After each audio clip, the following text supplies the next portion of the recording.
بھائیو اپنے نبی کی نقل اتار، اللہ پاس کر دے گا۔ اس نے ایک چنا ہے جس کو حبیب بنایا ہے، 10,000 سال کا پروسیس ہوا اور اس میں سے محمد مصطفیٰ صلی اللہ علیہ وسلم کی ہستی کو وجود ملا۔ آپ کو آنے میں اتنا زمانہ چاہیے تھا کہ اعلیٰ سے اعلیٰ چیز کے بننے میں دیر لگتی ہے، تو کائنات 10,000 سال گھومی اور تب جا کر میرے حبیب مصطفیٰ صلی اللہ تعالی علیہ وسلم کو اللہ تعالیٰ نے وجود بخشا۔ سب سے عالی نسب، سب سے عالی خاندان، سب سے عالی صفات۔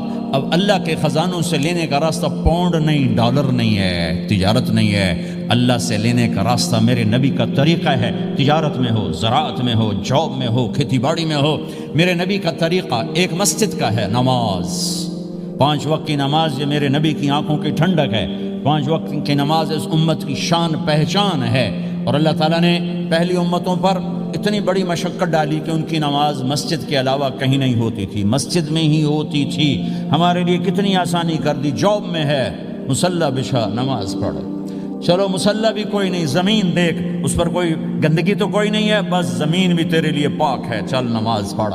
اور آسانی کر دی، پانی کوئی نہیں ہے، کوئی بات نہیں، مٹی میں ہاتھ مار، منہ پہ مار، پھر ایک ہاتھ مار، یوں کر، چل نماز پڑھ، میں تیری قبول کروں گا۔ یہ کسی امت کے ساتھ یہ نہیں ہوا، انہیں وضو ہی کرنا تھا چاہے پانی 50 میل پر موجود ہو۔ اور ہمارے لیے پانی کوئی نہیں ہے، چلو تیمم، مٹی میں ہاتھ ہمارا یوں کیا، پھر ہاتھ ہمارا ایک یوں کیا، ایک یوں کیا، چل بھائی اللہ اکبر قبول۔ عمار بن یاسر رضی اللہ تعالیٰ عنہ سفر میں تھے، ان کو نہانے کی ضرورت ہو گئی، نائٹ فال ہو گیا، تو انہوں نے سوچا کہ ویسے تو آدمی کو وضو کی ضرورت ہوتی ہے تو خالی منہ پہ ہاتھ مارا اور کونیوں تک، لیکن مجھے تو غسل کی ضرورت ہے، تو خالی اس سے تو کافی نہیں ہوگا۔ تو انہوں نے کپڑے اتارے، اکیلے تھے، ریت کے اوپر کبھی یوں لیٹے، کبھی یوں لیٹے، کبھی یوں لیٹے، 3-4 دفعہ یوں اور یوں رول ہوتے ہوتے پھر انہوں نے نماز پڑھی۔ آئے اللہ کے نبی کی بارگاہ میں، یا رسول اللہ مجھے رات کو نہانے کی ضرورت پڑ گئی، تو میں نے کہا وضو کے لیے تو خالی یہ 2 دفعہ کرنا کافی ہے، تو یہ تو نہانا تھا، تو میں تو ریت میں خوب رول ہوتا رہا۔ میرے نبی نے انما یکفیک ضربتان، ارے سیدھے بندے عمار، اس کے لیے بھی اتنا ہی کافی تھا کہ تو یوں کرتا اور یوں کرتا اور تو پاک ہو جاتا۔ اللہ نے اس نبی کے طفیل، اس محبوب مصطفیٰ صلی اللہ علیہ وسلم کے طفیل، اللہ نے کیا کیا سہولتیں اور آسانیاں ہمیں عطا فرمائیں۔ پھر نماز 4 کی 2 رکعت کر دی کہ بھئی تم مسافر ہو 2 پڑھو، روزے میں سفر میں روزہ معاف کر دیا، بعد میں رکھ لینا، بعد میں رکھ لینا، قضا کرنے کو حکم، بالکل چھوڑنے کا نہیں۔ اور کہا کہ بھائی مریض ہو چھوڑ دو، مسافر ہو چھوڑ دو، اور نماز 2 رکعت کر دو، سنتیں چھوڑ دو۔ ابن عمر رضی اللہ تعالیٰ عنہ بیٹھے تھے تو انہوں نے 2 رکعت پڑھ کے بیٹھ گئے، تو ان کے خادم نے کہا سنتیں نفل نہیں پڑھو گے؟ کہا اگر پڑھنا تو 4 فرض پڑھتا میں، میرے اللہ نے معافی دے دی تو میں کیوں پڑھوں؟ میرے نبی نے سفر میں سنتیں نہیں پڑھی کبھی، اپنی امت کو سہولت دینے، فجر کی سنتیں 2 پڑھتے تھے، اس کے علاوہ سنتیں نہیں پڑھی تاکہ میری امت کو سہولت ہو، آسانی ہو۔ ایک دفعہ بارش ہو رہی تھی اور کوئی جگہ نہیں تھی نماز پڑھنے کے لیے، تو آپ نے اپنی اونٹنی کو آگے کیا اور اس پر بیٹھ گئے، بیٹھے ہی تھے، پیچھے صحابہ نے اونٹنیوں پر ہی صفیں بنائی اور یہ نماز اونٹنی پہ بیٹھ کر ادا کی گئی۔ بارش کے اندر نماز اونٹنی کے اوپر نماز بھی ہو گئی، رکوع بھی ہو گیا، سجدہ بھی ہو گیا، سلام بھی ہو گیا۔ پہلی امتوں کے لیے نہیں تھا، سجدہ ہی کرنا پڑے گا۔ یہ اللہ کے محبوب مصطفیٰ صلی اللہ تعالی علیہ وسلم کی طفیل، میرے اللہ نے ہم پہ فضل و احسان کیا، تو میرے نبی کی زندگی میں عبادات میں نماز سب سے اعلیٰ نظر آتی ہے، سب سے نمایاں نظر آتی ہے۔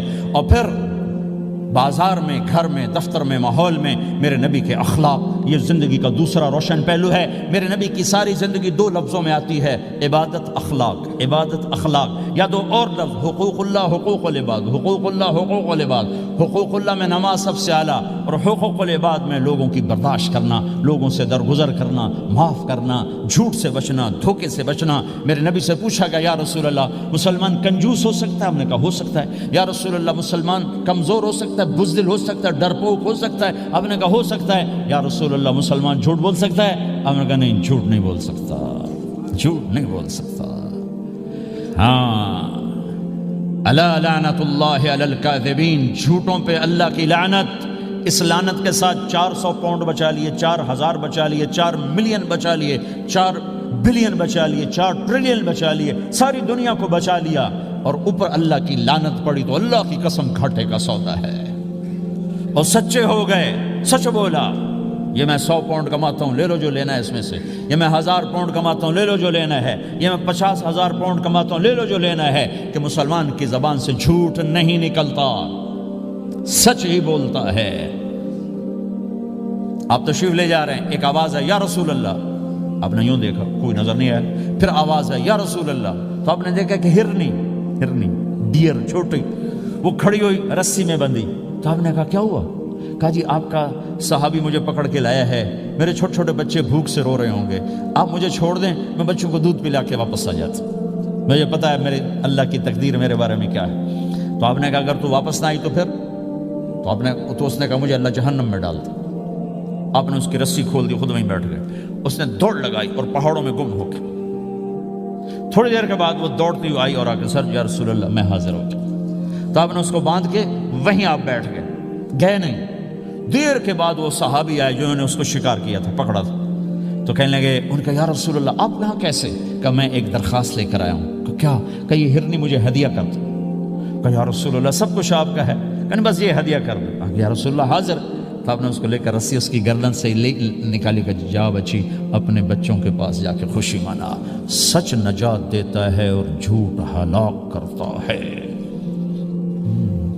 ایک ہرنی جان کی بازی کھیل گئی سچ بولنے کے لیے، تم چند پونڈوں پہ جھوٹ بولتے ہو، ایمان کو برباد کر کے رکھ دیتے ہو۔ مسلمان جھوٹ نہیں بولتا، مسلمان دھوکہ نہیں دیتا، مسلمان کی زبان سے سخت بول نہیں نکلتا، کسی کو بے عزت نہیں کرتا، کسی کو کی بے اکرامی نہیں کرتا، کسی کا دل نہیں توڑتا، کسی کو ذلیل نہیں کرتا، خود سہتا ہے، اوروں کو خوشیاں دیتا ہے، خود دکھ سہتا ہے، اوروں کو راحت دیتا ہے، خود تکلیف سہتا ہے۔ یہ میرے نبی کے اخلاق ہیں، یہ میرے نبی کی زندگی ہے، اور یہ اسلام کا سب سے بڑا چیپٹر ہے اور سب سے مشکل چیپٹر ہے۔ جب میرے نبی نے لمبی نمازیں پڑھی تو اللہ نے روک دیا کہ میرے حبیب ما انزلنا علیک القرآن لتشقى، اتنی لمبی نماز نہ پڑھ کے تو تھک جائے۔ میرے نبی نے تبلیغ میں زور دکھایا تو اللہ نے روک دیا، فلتذهب نفسك علیہم حسرات، میرے نبی اتنا غم نہ کر کے آپ خود ہی آہیں بھرتے آپ مر جائیں۔ میرے نبی نے مال سارا خرچ کیا، اللہ نے اس سے بھی روک دیا، ولا تبسطها كل البسط فتقعد ملوما محسورا، اتنا خرچ نہ کریں کہ آپ خود پھر دکھی ہو کے بیٹھ جائیں۔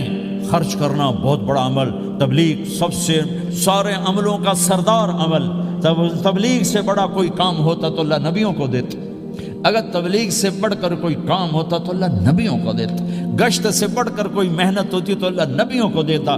950 سال نوح علیہ السلام گشتی کر رہے ہیں، اور اللہ کی مان لو، اللہ کی مان لو، اتنا عظیم عمل کا میرے نبی درمیانہ نماز سب سے بڑی عبادت، میرے نبی درمیانہ کام، لیکن جب میرے نبی نے اخلاق اچھے کیے،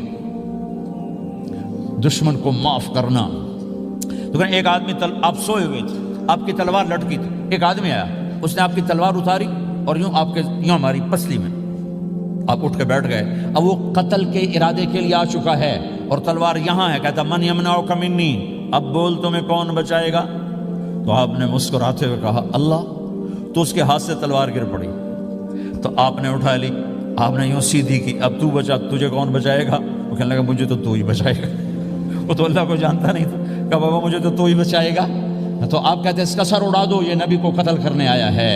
میرے نبی نے فرمایا کلمہ پڑھتے ہو؟ کہا نہیں پڑھتا۔ کہا جاؤ معاف کیا۔ یہ میرے نبی کے اخلاق ہیں۔ 20 سال جنہوں نے قتل کے منصوبے بنائے، مکہ والے، جب آپ مکہ میں فاتحانہ داخل ہوئے، ابو سفیان سب سے زیادہ آپ کو دکھ پہنچانے والوں میں پیش، تو آپ نے ابو سفیان کو عزت دی، جو ابو سفیان کے گھر میں داخل ہوگا اس کو کچھ نہیں کہا جائے گا۔ آپ تو ابو سفیان کو بلا کے سولی پہ لٹکاتے، اور آپ کہہ رہے ہیں جو ابو سفیان کے گھر میں جائے گا اسے کچھ نہیں کہا جائے گا، جو بیت اللہ میں ہوگا اسے کچھ نہیں کہا جائے گا۔ سارا مکہ سامنے، آپ یوں بیت اللہ کا دروازے پر یوں دونوں ہاتھ ایسے ٹکا کے کھڑے تھے، پھر آپ نے کہا میں کیا کروں گا اب تمہارے ساتھ؟ تو سہیل بن عمر نے کہا آپ کریم ہیں، کریم کے بیٹے ہیں، تو آپ نے کہا جاؤ میں نے معاف کیا۔ یہ اخلاق آج مٹ چکے ہیں، مردوں سے، عورتوں سے، علم والوں سے، خانقاہ والوں سے، تبلیغ والوں سے، سب زیرو ہوئے پڑے ہیں۔ جب تک یہ اخلاق زندہ نہیں ہوتے اسلامی زندگی قائم نہیں ہو سکتی، اسلامی معاشرت قائم نہیں ہو سکتی، اور دین دو چیزوں سے آگے پھیلتا ہے، ایک دعوت اور ایک اخلاق۔ دعوت اور اخلاق، دعوت اور اخلاق۔ دعوت نہیں ہوگی تو اخلاق وہیں پڑے رہ جائیں گے، اخلاق نہیں ہوں گے تو دعوت کوئی قبول نہیں کرے گا۔ میرے نبی نے کتنے معجزے دکھائے مکے میں، نہیں کلمہ پڑھا۔ بدر میں ان کے 70 مارے گئے، فرشتوں کو دیکھا، جبریل کے گھوڑے کی آواز سنی، کلمہ نہیں پڑھا۔ خندق میں شکست ہوئی، کلمہ نہیں پڑھا۔ پانی نکلتے دیکھا انگلیوں سے، کلمہ نہیں پڑھا۔ ایک بکرے کا ایک بازو پکایا، ایک بازو بکرے کا، ایک اگلا جو بازو ہوتا، اور 40 آدمیوں نے کھانا کھایا اور ایک بوٹی کم نہیں ہوئی، ایک بوٹی کم نہیں ہوئی، کلمہ نہیں پڑھا۔ لیکن جب میرے نبی نے کہا جاؤ معاف کیا تو سارے ہی کلمہ پڑھ گئے کہ واقعہ یہ اخلاق نبی کے ہو سکتے۔ حنین کی جنگ میں جب بھاگے لوگ، شکست ہوئی، تو ایک صحابی کا بھاگتے ہوئے پاؤں ہمارے نبی کا پاؤں پر آیا، اور جوتا سخت تھا، تو آپ نے کہا اوجعتنی، اور آپ کے ہاتھ میں چھڑی تھی، آپ نے اس کو یوں ماری، کہا اوجعتنی، ارے تو نے مجھے کتنا زیادہ درد پہنچایا، دکھ پہنچایا۔ وہ بیچارے پگھل کے رہ گئے اور پریشان ہو گئے، اور فرماتے ہیں سارا دن میں پریشان، ساری رات پریشان کہ اللہ کے نبی کو میں نے تکلیف پہنچائی، اب میرا کیا بنے گا۔ اگلا دن ہوا تو اعلان ہو رہا تھا بھائی جس کا پاؤں نبی کے پاؤں پہ آیا تھا اس کو اللہ کے نبی بلا رہے ہیں۔ تو صحابی کہنے لگے میں نے سمجھا بس اب میری تو دنیا بھی گئی اور آخرت بھی گئی، اب میرے اوپر کیس بنے گا اور مجھے ڈانٹ ڈپٹ بھی ہوگی، میرا کتنا بڑا گھاٹا نقصان ہوگا۔ یہ حاضر ہوئے ڈرتے ڈرتے، تو آپ نے فرمایا میرے بھائی کل میں نے تمہیں چھڑی ماری تھی، وہ مجھے معاف کر دینا، اور یہ 80 اونٹ تمہیں ہدیہ دیتا ہوں، 80 کیملز یعنی 80 پراڈو، 80 رینج روور کا یہ میری طرف سے تمہیں ہدیہ ہے۔ وہ حیران پریشان، یہ میرے نبی کے اخلاق ہیں، یہ میرے نبی کے اخلاق ہیں۔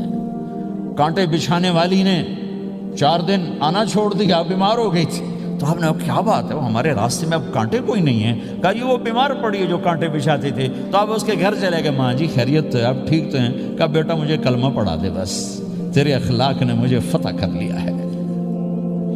میرے بھائیوں یہ چیپٹر بھول چکے ہیں، بھول چکے ہیں، بھول چکے ہیں۔ جب تک یہ چیپٹر زندہ نہیں ہوگا زندگی اسلامی نہیں بنے گی، معاشرہ اسلامی نہیں بنے گا، اور آگے قوموں کے لیے اسلام کا دروازہ نہیں کھلے گا۔ ہمیں معاف کرنا آتا ہو، ہمیں گالی دینے والے کو دعا دینا آتا ہو، غیبت کرنے والے کی تعریف آتی ہو، اور غیبت کرنے سے، غیبت سننے سے اپنے آپ کو ایسے بچاؤ جیسے زہر سے بچاتے ہو، جیسے آگ سے بچاتے ہو۔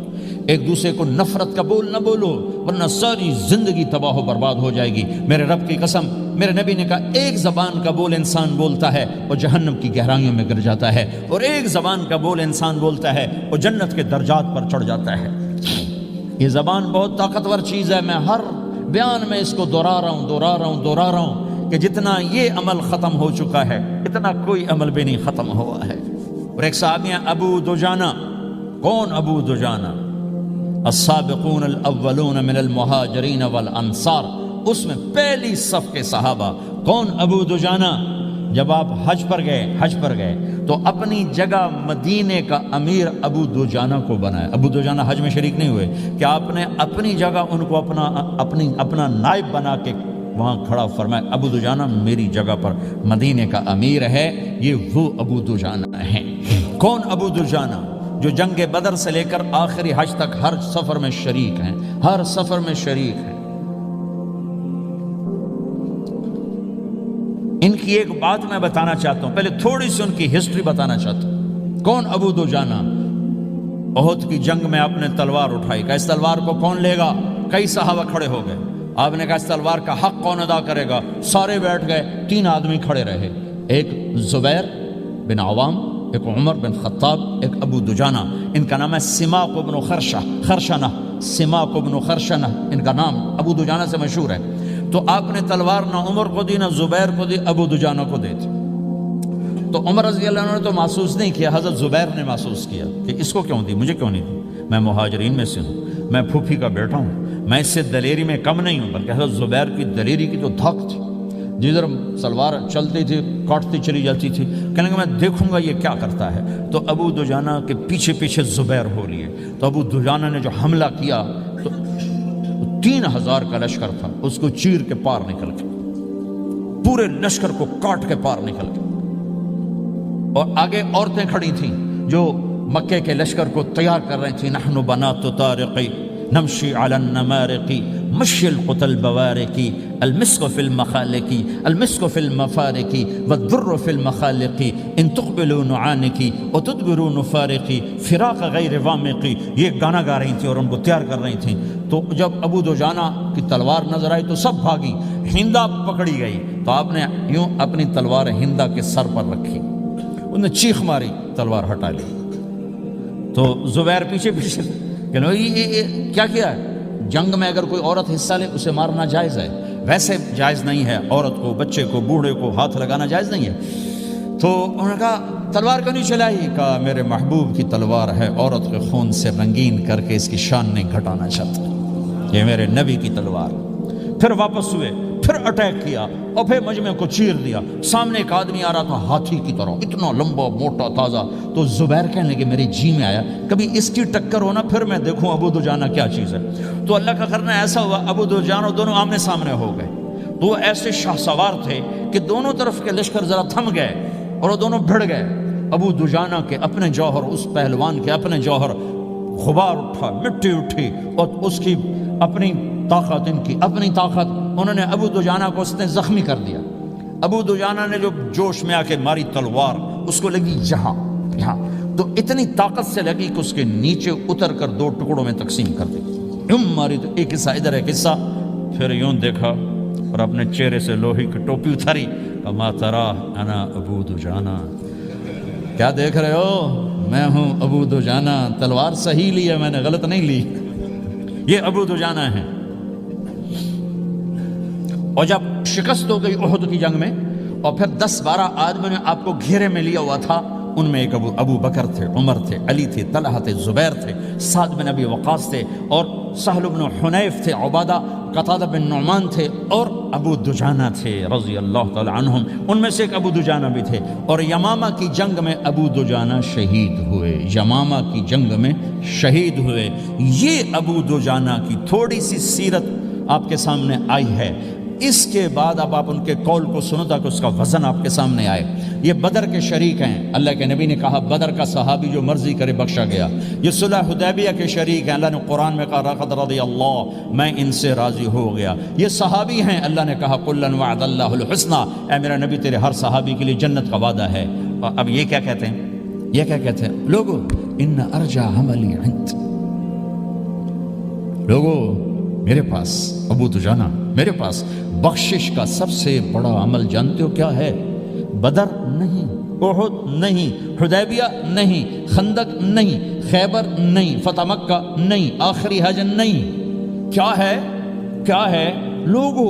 ان ارجع عملی عندی، میرے پاس آخرت میں بخشش کا سب سے بڑا عمل بس ایک ہے کہ ما آذیت احدا بلسانی، میں نے اپنی زبان سے کبھی کسی کو دکھ نہیں پہنچایا۔